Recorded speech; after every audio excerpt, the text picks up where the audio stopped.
Hello দোস্ত, আবার বিগত 5 বছর পরে আবার আমি দুবাই শহরে এন্ট্রি নিলাম। তো দুবাই শহরে বিগত 5 বছর পরে আসার পরে আমার এক্সপিরিয়েন্স খুব একটা ভালো লাগলো না।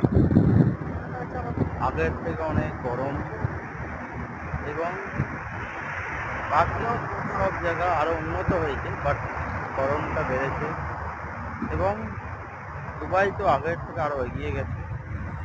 বাট আমাদের দেশ ইন্ডিয়া কী হবে জানি না, আঁকানোর জায়গায় পিছিয়ে পড়ছে।